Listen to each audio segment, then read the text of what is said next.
कसे आहात? दिव्यांगांना सायकल वाटप करून लग्न लावण्याची ही पहिली घटना होती आणि तिरंग्याचं पूजन केलं. राष्ट्रगीता आपल्या मंगलाष्टासोबत आम्ही राष्ट्रगीत पण म्हटले. आम्ही रेस्ट हाऊसवर गेलो. खरं तर ते तिथली व्यवस्था पाहायला गेलो आणि आम्हाला जबरदस्तीनं तिथं भारतीय विद्यार्थी सेनेचं तालुका प्रमुख केलं आणि तिथून राजकारणाला एक वेगळी कलटणी बसली. खरं तर भरत गणेशपुरे तिथे नसते ना आम्हाला तालुका प्रमुख केलं नसतं तर तालुक्याच्या राजकारणावर आम्ही आलो नसतो आणि तिथं आलो नसतं तर राजकीय हा विषय आमच्यापासून कोसं दूर राहिला असता. आमची इथं तालुका प्रमुख होते शिवसेनेचे आणि ते माझी तक्रार करून गेले का बच्चू कडूकडे सगळे शिवसैनिक आहे, माझ्याकडे कोणीच राहिलं नाही.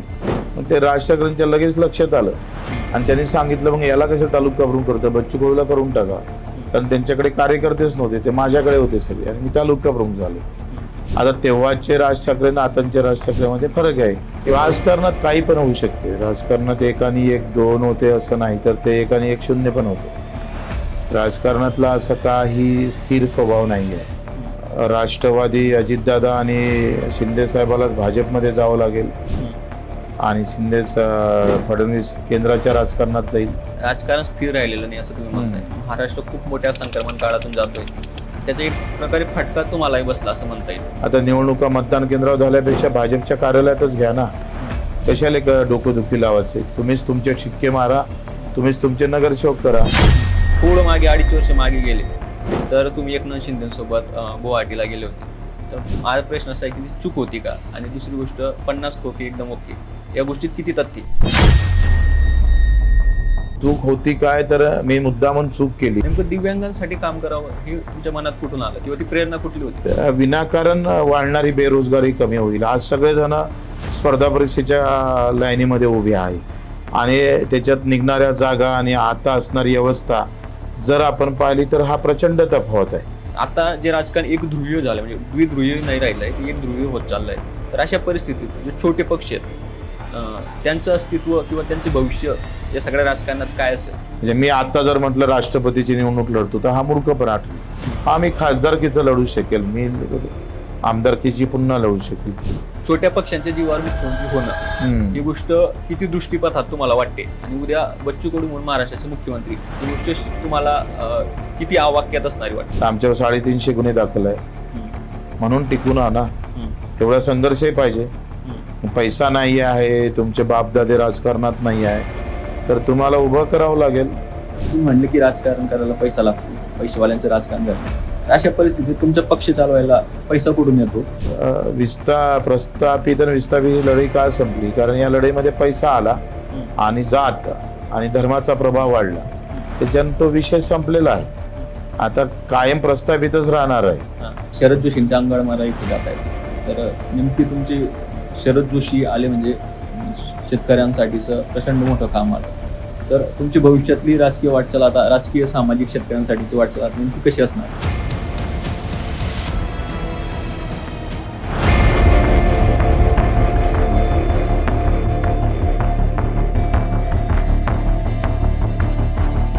नमस्कार, डिजिटल चावडीमध्ये तुमचं स्वागत आहे. काही वर्षापूर्वीची गोष्ट आहे. अमरावती जिल्ह्यातल्या चांदूर बाजार शहरात एका नेत्याने स्वतःला जमिनीत गाडून घेतलं होतं. प्रश्न होता शेतकऱ्यांचा आणि ही गोष्ट तत्कालीन गृहमंत्री RR पाटील यांच्यापर्यंत पोहोचली आणि त्यांनी अमरावती जिल्ह्यातल्या पत्रकारांना सांगितलं की काही करा पण या नेत्याचं आंदोलन सोडवा. आंदोलन तर सुटलं, पण त्यानंतर किंबहुना त्याच्याही आधीपासून या नेत्याने स्वतःचा जीव धोक्यात घालून धाडसी आणि हटके आंदोलनांची मालिका सुरू केली. खरं तर एका शेतकरी कुटुंबात जन्म, ग्रामपंचायत सदस्य ते राज्याच्या मंत्री हा प्रवास आणि नुकताच पार पडलेल्या विधानसभा निवडणुकीत पराभव, असं आयुष्याची अनेक आडवी तिडवी वळणी करत आणि आता आज शेतकऱ्यांसाठी दिव्यांगांसाठी लढा देत आहे. शेतकऱ्यांचा दिव्यांगांचा भाऊ बच्चू कडू हे आज आपल्यासोबत संवाद साधणार आहेत. नमस्कार. कसे आहात? एकदम ठीक. आता तुम्ही उपोषण केलं, 7/12 कोरा यात्रा केली, सातत्याने तुम्ही फिरतायत, तर याचा थकवा जाणवणं तब्येतीवर त्याचा इम्पॅक्ट दिसत नाही का? वा, काय मी तर मशीन थोडं आहे, शरीरच आहे ना. तर जाणवतं, पण काम एवढं महत्वाचं आहे का थकवा विसरून जातोय. थकवा प्रत्येकालाच येतोय, पण ते काम तेवढं महत्वाचं आहे. रोज 10 ते 15 शेतकऱ्यांच्या आत्महत्या होते आणि आम्ही गंभीर नाही. शेतकरी पाहिजे तसं अधिक समोर यायला तयार नाही आहे. काल कबूतरखाना बंद केला म्हणून जैन समाजानं तिथल्यावरचं छत तोडलं, कारण कबुतराला जगण्यासाठी दाण्याची व्यवस्था व्यवस्थित होत नव्हती खाण्याची.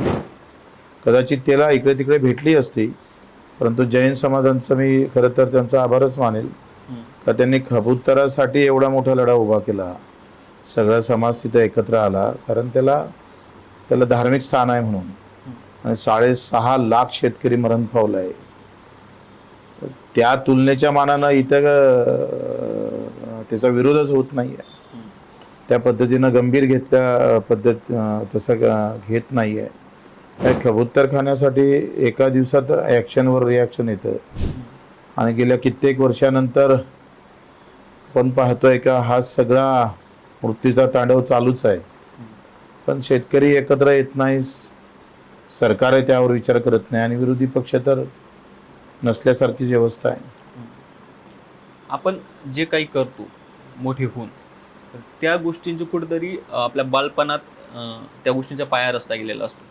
तुम्ही ज्या पद्धतीने शेतकऱ्यांसाठी आंदोलनं करता किंवा दिव्यांगांसाठी काम करता किंवा राजकारणात तुम्ही सक्रिय आहात, तर या गोष्टी आणि तुमचं बालपण तुमचं कसं घडलं ज्यामुळे तुम्ही या क्षेत्रात आला, या सगळ्या गोष्टी करतायत? तर ते आई वडील आणि सगळेजण, माझे मोठे बंधू सुद्धा शेतकरी संघटनेचे कार्यकर्ते होते. त्यांनी बराच काळ त्यावेळेची भाषणं गाजवले. BSc ॲग्री झालेले होते. पहिली बॅच होती BScची. कदाचित प्रोफेसर झाले असते, पण ते सगळं सोडून संघटनेत, शरद जोशींच्या संघटनेत काम केलं. त्याचाही प्रभाव आहे. एकंदरीत शेतीचा प्रश्न तेव्हा तेवढाच होता, आता त्याच्यापेक्षा गंभीर आहे. कमसे कम तेव्हा लूट नव्हती. आज बियाणात लूट आहे, खतामध्ये लूट आहे, इवन भावामध्ये सगळ्यामध्ये लूट आहे. तेव्हा घरचं बियाणं होतं, घरचं खत होतं, घरची व्यवस्था होती. आता शेती यांत्रिकरण जास्त झालं आणि कारखाने शेतीतून उभे राहिले, शेतकरी उभा राहिला नाही. शेतीतून शेतकऱ्यानं राजकारणी लोक उभे केले, पण तो स्वतः उभा राहू शकला नाही. ही अशा प्रकारची अवस्था आहे आणि अनेक संघटना उभ्या राहिल्या. आता कित्येक वर्ष हा जी लुटीचं तंत्र कमी व्हायला पाहिजे होतं. आज शिवराज चव्हाणने म्हटलं का विज्ञान आणि शेती एकत्र झालं तर मोदीजी म्हणत होते का एक विकासाची वेगळी गती निर्माण होईल, शेतकरी खऱ्या अडचणीतून बाहेर निघेल. पण आता तर विज्ञानावरच आहे ना, सगळी टेक्नॉलॉजी येऊन पाहत आहे शेतीवर. पण अजूनही राजकारणी लोकांना त्याचं कोडं समजलं नाही. साधी गोष्ट आहे, ते म्हणतात आम्ही धानामध्ये म्हणजे तांदूळामध्ये आम्ही आता फुलपेज झालेलं आहे, पण आम्ही तुरीमध्ये नाही, चण्यामध्ये नाही किंवा कापसामध्ये नाही आहे. तर याचं सरळ टेक्निक आहे. ते म्हणतात आम्ही अभ्यास करू. त्याच्यात अभ्यास काय करायचा आहे, भाव भेटला तर लोक तुरीचं पीक जास्त घेईल, चण्याचं पीक घेईल. याचं मूळ आहे भावासोबत. आणि शेतकऱ्याचा मूळ जो प्रश्न आहे तो भावाच्या संबंधित आहे आणि होणारी लूट ती थांबली पाहिजे. त्याच्यावर काही अभ्यास फार जास्त करायची गरज नाही आहे, पण त्या अभ्यासाचं नाव घेऊन समित्या गठीत करून त्याला थोडं आम्ही पाहतोय बाजूला हटवण्याचा जो प्रयत्न होत आहे हा फार दुर्दैवी आहे. तुम्ही म्हणजे बालपणात कसं या गोष्टींमध्ये तुम्ही आले हे सांगितलं. तुम्ही कॉलेजमध्ये घोडा घेऊन जात होते. कॉलेजमध्ये घोडा घेऊन जातो म्हणजे कॉलेजमध्ये आता बरेच लोक मोटरसायकलनं घेऊन यायचे. जी अधिकाऱ्यांचे मुलं राहायचे ते मोटरसायकल घेऊन यायचे. मग मी वडिलाला विचारलं, म्हटलं आता सगळे मोटरसायकल घेऊन येतं तर आपण घोडा घेऊन जाऊ का? जा. नशी शेतकऱ्यांचा घोडा म्हणून मी घेऊन गेलोय. प्राचार्यानं सांगितलं घोडा घेऊन येता येणार नाही. म्हटलं मोटरसायकलही बंद करावं लागेल ना, की वाहन दोनही आहे. वाहन आमचं आहे आणि ते घोडा पण आहे, वाहन आहे आणि मोटरसायकल पण. आम्ही घोडा घेऊन तेव्हा कॉलेजमध्ये जायचं, त्याची एक वेगळी मजा होती. म्हणजे हा हटके काहीतरी करण्याचा हा स्वभाव हा पहिलेपासूनच आहे. हटके काय ती वस्तुस्थिती आहे ना, हटके काय त्याच्यामध्ये. मला एक सांगा, तिकडे गाडी घेऊन जाता येते, घोडे घेऊन का जाता येत नाही? त्यात काय अडचण असायला पाहिजे? लोक आपण बघतो की अनेक गोष्टी जो पारंपरिक गोष्टी ते करत असतात. म्हणजे इव्हन लग्नाचा तामझाम आपण बघतो, लाखो कोट्यवधी रुपये खर्च केले जातात. लग्नावरून होणाऱ्या बऱ्याच गोष्टी पाहतो. पण तुम्ही तुमच्या लग्नात 350 दिव्यांगांना सायकली वाटप केले आणि म्हणजे तुमच्या लग्नाची गोष्ट म्हणजे तुमचं अरेंज मॅरेज होतं की लव्ह मॅरेज, आणि या सगळ्या गोष्टींना तुमचे सासरचे लोक, तुमच्या पत्नी कशा रेडी झाल्या? अरेंज मॅरेजच होतंय, परंतु तेव्हा मी सभापती झालो त्यावेळेस बरेच दिव्यांग सायकली मागासाठी येत होते आणि मला आशा होती का आपण सभापती आहे, आपण सायकल दिली पाहिजे आणि ज्याला 2 पायाने त्याला किमान चालासाठी त्याला वाहन उपलब्ध झालं तर तो काही ना काही करू शकल. आणि जेव्हा शिवसेनेचं सरकार होतं, बबनराव वाटे समाज कल्याण मंत्री होते आणि मी तेव्हा त्यांना हा प्रस्ताव दिला 350 सायकलचा, तर ते एकच सायकल मंजूर होऊन आली, ते पण त्याला 6-7 महिने लागले. आणि मी तेव्हा मला आश्चर्यच वाटलं का आपण 350 सायकलचा प्रस्ताव पाठवला आणि सरकार फक्त एक सायकल मंजूर होऊन पाठवत असेल, तर यावर काहीतरी उपाययोजना झाली पाहिजे. आणि मग फिरता काही व्यवस्था नव्हती आणि त्या दिव्यांगाबद्दल अनास्था होती सरकारमध्ये आणि प्रशासनामध्ये. नेमकं तेव्हा आमचं लग्नाच्या गोष्टी सुरू होत्या आणि तेव्हा डोक्यात एक कल्पना आली का बाबा आपण जेवणावर, घोड्यावर, या सगळ्या लाऊडस्पीकरवर याच्यावरचा खर्च किती आहे आणि आपल्या सायकलला जर आपण 350 दिव्यांगांना सायकल दिली तर त्याचा खर्च किती आहे, तो कमी जास्त सारखाच येत होत आहे. आणि मग आम्ही ठरवलं का घरी सगळ्यांना पहिले विरोध केला का अशा पद्धतीनं थोडं होत असते. आणि मग सासरचे मंडळी आणि आमच्या इकडले थोडे वादिवाद झाले, लग्न तुटापर्यंत व्यवस्था आली, पण मी ठाम होतं का नाही माझ्या लग्नाच्या खर्चातून आपण सायकलीच वाटू. आणि मग आम्ही सगळं कमी बंद केलं, सगळा रीतिरिवाज जो आहे तो सगळा बाजूनं केला आणि दिव्यांगांना सायकल वाटप करून लग्न लावण्याची ही पहिली घटना होती. आणि तिरंग्याचं पूजन केलं, राष्ट्रगीता आपल्या मंगलाष्टासोबत आम्ही राष्ट्रगीत पण म्हटले, एकमेकाच्या हाती तिरंगा देऊन आम्ही लग्नाच्या विधी पुऱ्या केल्या. तुम्ही आता म्हटली शिवसेनेचे सभापती होते, तुम्हाला शिवसेनेचा विद्यार्थी सेनेचा तालुका अध्यक्ष करण्यात हास्य कलाकार भारत गणेशपुरी यांचा रोल होता, असं नेमकं काय विषय होता? भारत गणेशपुरी असेल, बाळा देशमुख असेल, त्यावेळेस खूप वाद सुरू होते विद्यार्थी संघटनेमध्ये. आम्हाला काही माहीत नव्हतं. आम्ही रेस्ट हाऊसवर गेलो, खरं तर ते तिथली व्यवस्था पाहायला गेलो आणि आम्हाला जबरदस्तीनं तिथं भारतीय विद्यार्थी सेनेचं तालुका प्रमुख केलं आणि तिथून राजकारणाला एक वेगळी कलटणी बसली. खरं तर भरत गणेशपुरे तिथे नसताना आम्हाला तालुका प्रमुख केलं नसतं तर तालुक्याच्या राजकारणावर आम्ही आलो नसतो आणि तिथं आलो नसतं तर राजकीय हा विषय आमच्यापासून कोसं दूर राहिला असता. आज आपण पाहतो की एक तरुणांचे तुम्ही राज्यातले आयडॉल आहात आणि अजून एक आयडॉल राज ठाकरेंनी तुम्हाला त्यावेळेस संधी दिली होती, काल तुम्ही परत राज ठाकरेंना भेटले, तर 2 गोष्टींचं उत्तर द्या. म्हणजे काल राज ठाकरेंसोबत काय चर्चा झाली आणि त्यावेळेस राज ठाकरेंचं तुम्हाला राजकारणात पुढे आणण्यात काय योगदान होतं? नाही, राज ठाकरेजींचं राजकारणात पुढे आणायचा विषय नव्हता. आमची इथे तालुका प्रमुख होते शिवसेनेचे आणि ते माझी तक्रार करून गेले का बच्चू कडूकडे सगळे शिवसैनिक आहे, माझ्याकडे कोणीच राहिलं नाही.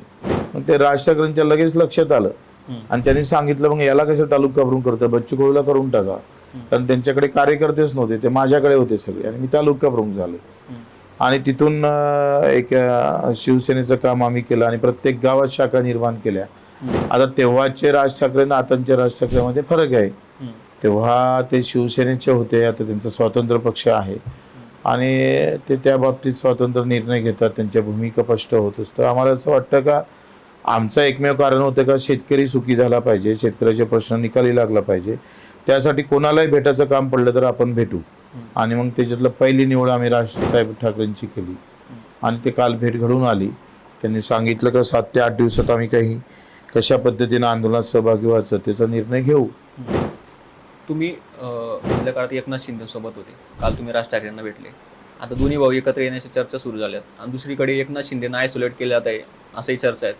तर मग हे तथ्य आहे का याच्यात की एकनाथ शिंदे राजकारणात काही पण होऊ शकते. राजकारणात 1 आणि 1 2 होते असं नाही, तर ते 1 आणि 1 0 पण होतं. राजकारणातला असा काही स्थिर स्वभाव नाही आहे, तो अस्थिरच आहे नेहमी. आणि त्याच्यामुळं हे होणार का ते होणार काही होऊ शकतं. एकंदरीत अशी वेळ येईल का राष्ट्रवादी अजितदादा आणि शिंदे साहेबालाच भाजपमध्ये जावं लागेल आणि फडणवीस केंद्राच्या राजकारणात जाईल. मग इथलं मुख्यमंत्रीपद भाजपमध्ये गेल्यानंतर शिंदे साहेबाला भेटेल असं होऊ शकतं, काही होऊ शकतं राजकारणामध्ये. असं काही नाही. कोण म्हणजे फार महाभारतापासून जर पाहिलं हम्म, तर आतापर्यंत म्हणजे व्यवस्था अशीच आहे. हम्म, कुठेही लोक स्थिर राहिलेले नाही आहे. हम्म. म्हणजे राजकारण स्थिर राहिलेलं नाही असं तुम्ही म्हणताय. महाराष्ट्र खूप मोठ्या संक्रमण काळातून जातोय आणि त्याचा एक प्रकारे फटका तुम्हालाही बसला असं म्हणता येईल. कारण तुम्ही म्हणता की एवढं प्रचंड काम दिव्यांगांसाठी, शेतकऱ्यांसाठी, राज्यभरात पसरलेला चाहता वर्ग, 4 टर्म आमदार, तरीही तुमचा एवढीच पराभव झाला. तर नेमकी कुठली कारणे त्यामागे होती की तुम्हाला स्वतःच्या मतदारसंघात पराभव पाहावा लागला? खरं तर हा प्रश्न लोकांचा आहे. त्यांनी का मतं मारले नाही हम्म, आणि काय आपण चुकलो ते तर लोकांनी निवड केलेली आहे. पण आता जाती धर्माचा जो एकंदरीत जो पगडा आहे तो प्रचंड मोठ्या प्रमाणात आहे. हम्म, त्यानं कामाचं आणि कर्तृत्वाचं किंवा प्रामाणिकपणेचं काही फार महत्त्व राजकारणात राहिलेलं नाही आहे. त्याच्यानं तो प्रचंड उलट 5 वर्षात, या 5 वर्षात मागील 20 वर्षात जेवढं काम केलं नाही तेवढं आम्ही या 5 वर्षात केलं आणि तरीसुद्धा तो निवडणुकीत फटका बसला. हम्म, जाती धर्माचं राजकारण त्याला तेवढंच कारणीभूत आहे. हम्म. आणि EVM मशीन. म्हणजे आता तोच प्रश्न तुम्हाला विचारणार होतो. आज जस्ट राहुल गांधींनी पत्रकार परिषद घेतली आणि बरेच महाविकास आघाडीचे नेते थेट आरोप करतायत की या विधानसभा निवडणुकीत काहीतरी गैरप्रकार झालेला आहे, त्याशिवाय असा निकाल लागला नसता. तर या गोष्टीवर तुमचं मत काय? नाही, वस्तुस्थितीच आहे, खरंच आहे ते. कारण जे काही एकंदरीत वातावरण पाहिलं तर BJPच्या विरोधात होतं आणि असं असताना त्यांचे उमेदवार निवडून येतं, याचं काहीतरी हा गबाड झाल्याशिवाय ते झालंच नाही. आम्ही त्याच्यासाठी असं म्हटलं होतं का तो VVPAT आपल्या हाती येतं, आपल्याला दिसतं. आता तर ते दिसणारही नाही जिल्हा परिषद आणि पंचायत समितीला किंवा महानगरपालिकेला. मी त्या दिवशी म्हटलं का आता निवडणुका मतदान केंद्रावर झाल्यापेक्षा भाजपच्या कार्यालयातच घ्या ना.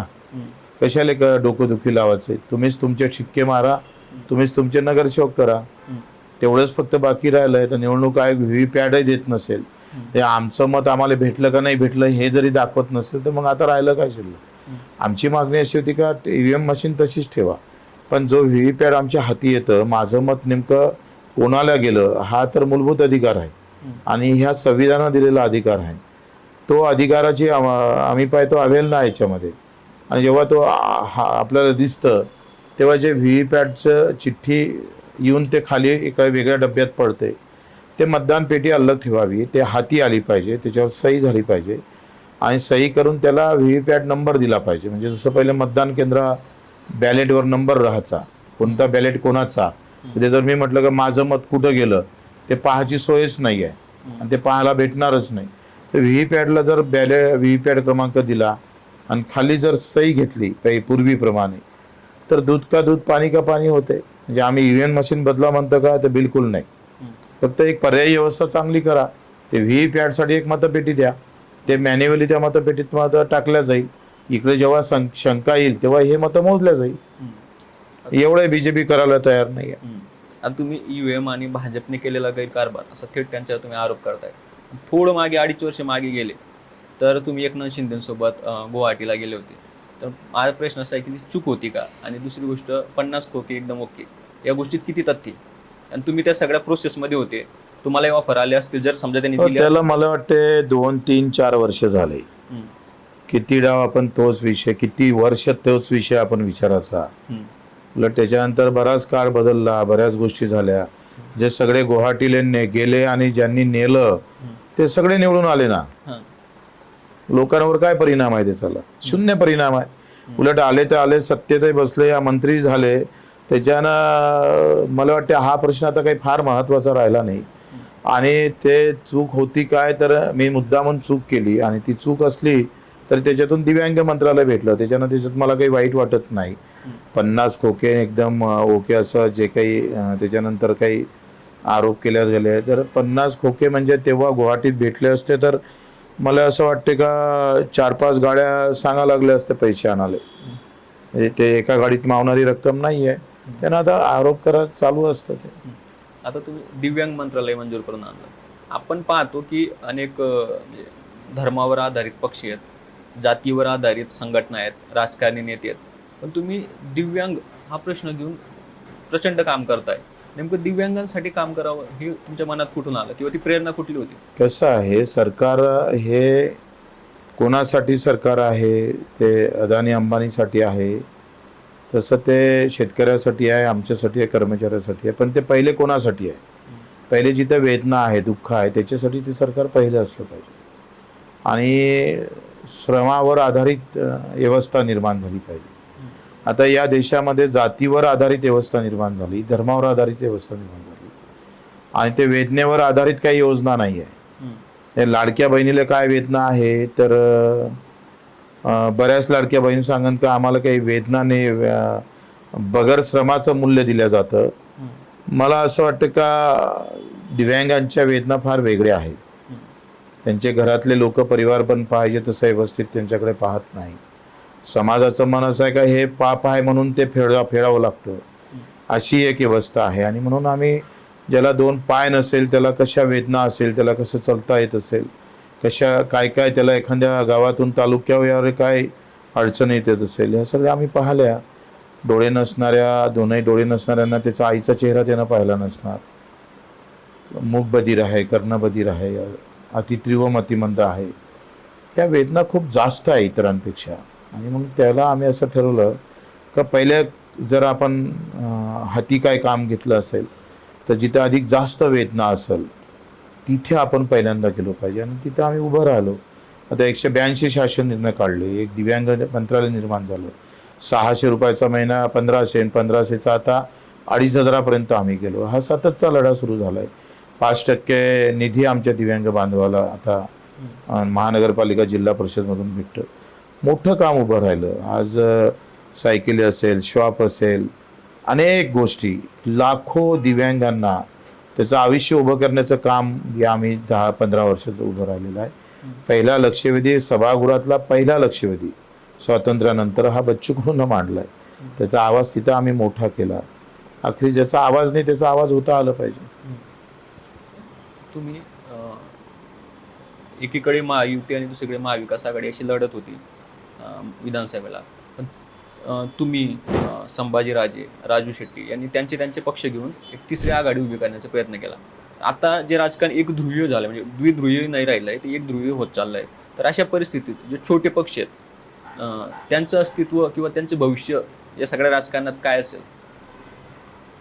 असं राजकारणात मी पहिलेच सांगितलं, असं काही नसतंय. आता उद्या जर 1 सीट 2 सीटा आल्या, राजू शेट्टी साहेबांचे 2 आमदार झाले आणि येत्या विधानसभेमध्ये 2 आमदार एखाद्या पक्षाला कमी पडले, तर पक्ष कोणता मोठा झाला? तो 183, 180, 50 सीटा असल्या तर या 2 शिवाय ते भागत नसेल तर हे 2 मोठ्या होतात. राजकारणात असं काही सांगताच येत नाही. तुम्ही पहा, या देशामध्ये देवगौडा पंतप्रधान झाले, चंद्रशेखर झाले, कमी पार्टीवालेच पंतप्रधान झाले ना. ज्याचे 4 खासदार होते तो या देशाचा पंतप्रधान झाला. लोकशाही असंच आहे, ते कधी बहुसंख्येवर असतं आणि कधी संख्याबळ जुळण्यासाठी असतं. छोट्या पक्षांच्या जीवावर मुख्यमंत्री होणं ही गोष्ट किती दृष्टीपथात तुम्हाला वाटते? आणि उद्या बच्चू कडू म्हणून महाराष्ट्राचे मुख्यमंत्री ही गोष्ट तुम्हाला किती आवाक्यात असणारी वाटते? पहिले तर आम्ही कार्यकर्त्यापासून दूर नाही गेलो पाहिजे. आमच्या भूमिका हा मरेपर्यंत कार्यकर्त्याची असली पाहिजे. कोणालाही CM कोणालाही वाटतं, पण आखरी त्यापेक्षा महत्त्वाचं आहे शेतकऱ्याचे सध्याचे मुद्दे. उद्या येणारा काळ कसा राहील, कशा पद्धतीनं आपल्याला समोर जावं लागेल, त्याचा आता अंदाज काढणं काही फार सोपं नाही आहे. त्याच्यामुळे जर तरच्या भाषेत बोलण्यात काही अर्थ नाही. ग्रामीण भागात आपण बघतोय सध्या की नोकऱ्या कमी होत चालल्यात, शेती परवडत नाही, व्यवसाय करायला भांडवल नाही. तर या परिस्थितीत एक म्हणजे सरकार म्हणून काय झालं पाहिजे आणि तरुण म्हणून तरुणांनी स्वतःहून काय केलं पाहिजे, तुम्हाला या सगळ्या मागच्या 20 वर्षाच्या प्रवासात काय वाटतं? खरं तर हे सगळे प्रश्न शेतीपाशीच लपले आहे. सगळ्यात जास्त रोजगार शेतीच देतं. शेती समृद्धी झाली तर रोजगाराचे प्रश्न मिटू शकते, रोजगार हे मजबूतीनं समोर येऊ शकतं.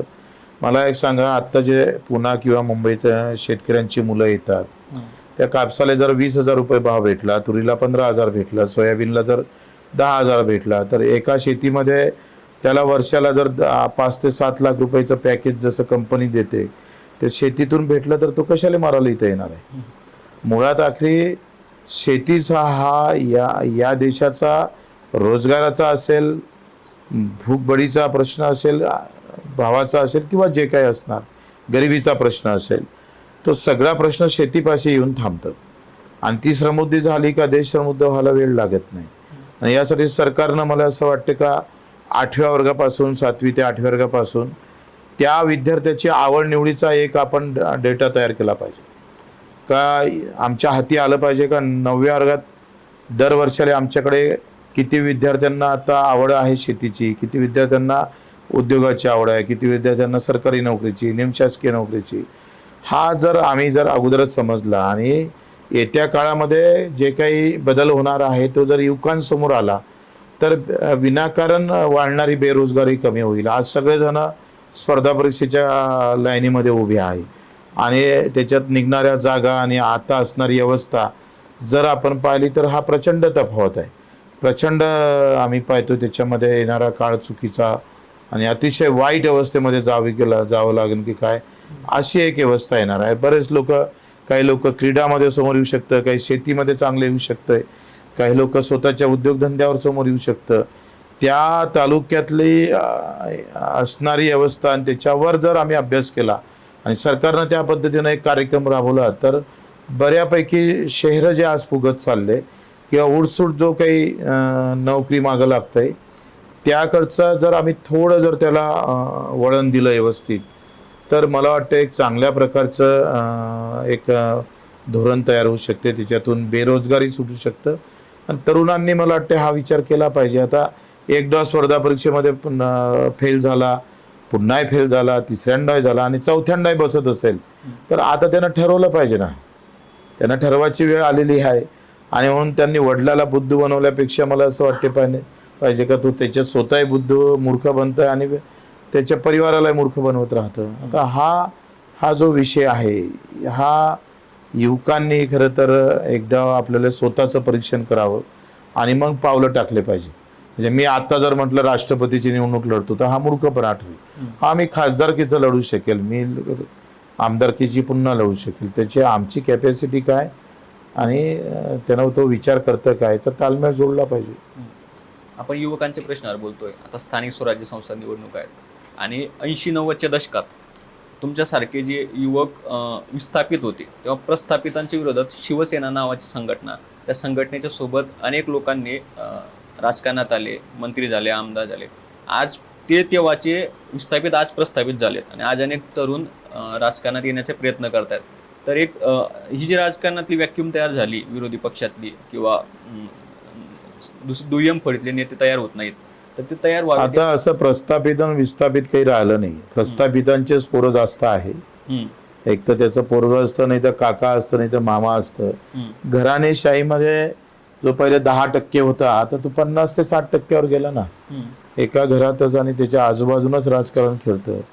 आणि प्रस्थापित आणि विस्थापित लढाई का संपली? कारण या लढाईमध्ये पैसा आला आणि जात आणि धर्माचा प्रभाव वाढला. त्याच्यानं तो विषय संपलेला आहे. आता कायम प्रस्थापितच राहणार आहे. विरोधातही प्रस्थापित आणि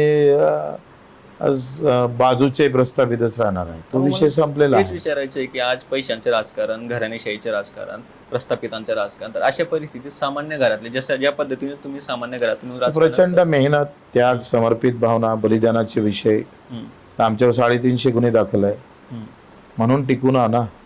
तेवढा संघर्षही पाहिजे. पैसा नाही आहे, तुमचे बापदादे राजकारणात नाही आहे तर तुम्हाला उभं करावं लागेल. तुम्हाला प्रचंड मेहनत करावं लागेल, रात्रीचा दिवस करावं लागेल, रक्ताचं पाणी करावं लागेल, सामान्य माणसाच्या प्रती तुमची सेवाभाव वाढवावा लागेल, प्रामाणिकता ठेवावं लागेल आणि कुठल्याही प्रकारचा विचार न करता प्रचंड ताकद उभी करावं लागणार आहे. तर 350 गुन्हे दाखल म्हणजे हा काही जोक थोडा आहे. तुम्ही म्हणले की राजकारण करायला पैसा लागतो, पैशावाल्यांचं राजकारण झालेलं आहे. अशा परिस्थितीत तुमचा पक्ष चालवायला पैसा कुठून येतो आणि पक्षाची आर्थिक गणिते तुम्ही कशी? आता आम्ही आंदोलन केलं, आता पैदल फिरलो तर कुठं पैसे लागले नाही. लोकांनी जेवण दिलं, लोक स्वतःहूनच आले. त्याच्यानं बऱ्याच ठिकाणी पैसे लागतं असं नाही. काही ठिकाणी वर्गणी पण होते, काही ठिकाणी आता मला एका कंपनी आम्हाला 1 कोटी रुपये CSR दिला, फंड दिला. त्याच्यातून बऱ्यापैकी आतापर्यंत चाललं. तुम्ही प्रहार हे नाव नाना पाटेकरांच्या प्रहार सिनेमावरून ठेवले तर आता पण पिक्चर वगैरे बघता का तुम्ही? वा, पिक्चरची आवड आहेच. आणि नाना पाटेकर आला तर पहिले पाहतो. नाना पाटेकर नसले तर मग पाहत नाही. पाहतो, ते देशावर असेल किंवा व्यवस्थेवर असेल तर नक्की पाहतो. तुमच्या राजकारणावर, समाजकारणावर, जगण्यावर संत साहित्याचा खूप मोठा प्रभाव आहे. तुमच्या बोलण्यातून अनेक रेफरन्सेस येतात, तुमचं वाचन चांगले असं त्याच्यातून दिसतं. आताची नेते वाचत नाहीत असे म्हटले जाते. तर राजकारण, नेते आणि वाचन संस्कृती याच्यावर तुमचं मत काय? मला असं वाटते का राजकारणी लोकांचं लोकांनी वाचलं पाहिजे. त्यांना किती वाचावं हा नंतरचा भाग आहे, पण त्याचं वाचता आलं पाहिजे अशी व्यवस्था निर्माण केली पाहिजे, असं काम केलं पाहिजे. म्हणजे आम्ही नसताना माझं वाचन लोक करेल या भूमिका ठेवल्या तर मला वाटते अनुभवातूनच एवढं शिकतं माणूस का त्याच्यानं वेगळं वाचन करायची गरज तर असते, पण मला वाटत नाही. आम्ही रोज आमचं एक पुस्तकाचं एक पान निर्माण होईल एवढं जर काम कर्तृत्व करत गेलो तर आता छत्रपतींनी ऐकलं जास्त, वाचन कमी केलं असणार. पण छत्रपतीनं इतिहास घडवला. गाडगेबाबांना एक नवीन अध्याय दिला देशाला. अखेरी काळ आता बदललेला असला तरी आपलं लोकांनी वाचावं असं व्यक्तिमत्व उभं करावं.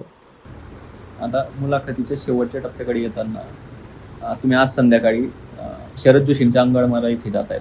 तर नेमकी तुमची शरद जोशी आले म्हणजे शेतकऱ्यांसाठीचं प्रचंड मोठं काम आलं. तर तुमची भविष्यातली राजकीय वाटचाल, आता राजकीय सामाजिक शेतकऱ्यांसाठीची वाटचाल आता नेमकी कशी असणार? शरद जोशी साहेब हे खूप प्रचंड काम त्यांनी उभं केलं. काही एक दोन निर्णय चुकले त्याच्यामुळे काही फटके बसले. कारण ते काय होतंय का आंदोलकांनी निर्णय चुकला तर लोक सहन करत नाही, पण राजकीय लोकांनी जर निर्णय चुकला तर लोक ते सहन करतात. पवार साहेबांचे निर्णय बरेचदा चुकले आणि ते लोकांना नाही पटले तरी पवार साहेब अजूनही उभे आहे. उद्धव साहेब असेल, पवार साहेब असेल, राज ठाकरेजी असेल किंवा BJP असेल. म्हणजे आमचे देवेंद्रजी म्हणत होते अजितदादाला चिक्की फिसिंग, ते आता त्यांच्यासोबतच फिसाले आहे. पण त्यांनी किती काही चुका केला तर ते लोक सहन करतात, पण आंदोलकाचं मात्र सहन करत नाही. हा एकंदरीत इतिहास राहिला आणि त्याचे परिणाम शरद जोशींच्या पत्नी यांना आत्महत्या करावं लागली. इतकं त्यांचा कौटुंबिक परिणाम झाला, प्रचंड परिणाम झाला. सार्वजनिक जीवन उभं करताना त्यांच्या घरी जावं, त्यांनी केलेला मोठा आंदोलनाचा जो हे आहे. कसं आहे, राजकारण हे कष्टकऱ्यांच्या आजूबाजूनं फिरलं पाहिजे. त्या जाती आणि धर्माच्या आजूबाजूनं फिरतं आणि इथं सगळी फसवणूक होते. कारण भाव मागणारे लोक जेव्हा जातीचे झेंडे घेऊन उभं राहतं तेव्हा भाव मागणाऱ्याची लढाई आपोआपच कमी होते, लहान होते. आणि तेच राजकारणी लोकांना पाहिजे असतं. म्हणून आम्ही आता इथून समोर ही कष्टकरी समाजच उभा करायचा आहे. तो सगळ्या जाती धर्मातला जो काम करणारा वर्ग आहे, कामगार असेल, तुमचा शेतकरी असेल, मेंढपाळ असेल, मच्छीमार असेल किंवा आमचे दिव्यांग बांधव असेल, यांच्यासाठी आता हे काम उभं करणार आहोत. तुम्ही शरद जोशींचा उल्लेख केला. शरद जोशींचे नेमकं कुठले निर्णय चुकले असं वाटतं? म्हणजे राज्यसभा घेणं, आता त्याचं माझ्यासाठी चुकले वाटत असेल, पण त्यांच्यासाठी ते बरोबर असेल.